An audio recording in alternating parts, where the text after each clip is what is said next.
Alright guys, really quickly, I want to keep this video pretty short. If you remember from layer 1 of the cable management, I had all the front panel cables like power button, reset button, and all that stuff. I had it all over here, and also all of the fan controller wires all routed. Now, moving on to layer 2. This piece right here that you see coming down over here, this is the 6-pin PCI Express power cables, which were hardwired to the power supply. I ended up not using it, and instead I went ahead and used the modular 6-pin PCI Express cables, for the simple fact that it was the flex force cables, which were the flat black ones, therefore making it easier to route and easier to bend and hide and whatnot.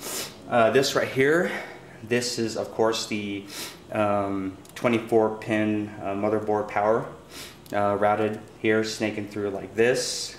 And also this one right here, this is the 8-pin CPU power cable right here, routed through, coming up here, and there's a little hole up there that you can run it through.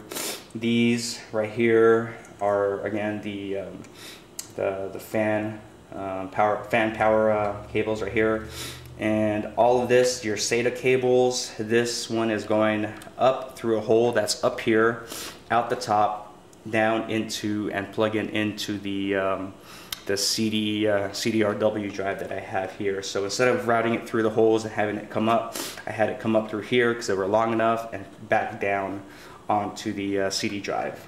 Then I also have the SATA cables, SATA power cables right here, routed through. Right here I'm using 2 of them, so they're coming down over here and coming up through here. These are the the fan controller power, the LCD screen power. That's what that is right here.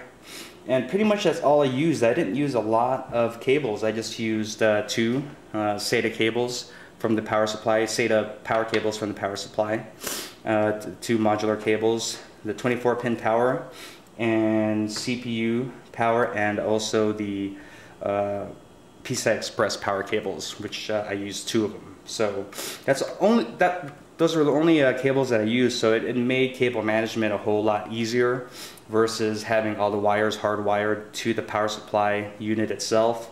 That's why I prefer a modular power supply. I don't have to hide a whole bunch of cables that I'm not using, and just stick with the ones that I use, that I need to use.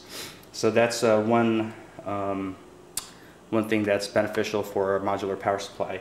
Now, I used their cable tie anchors. I know what they're called now. Thanks everybody for letting me know what those are.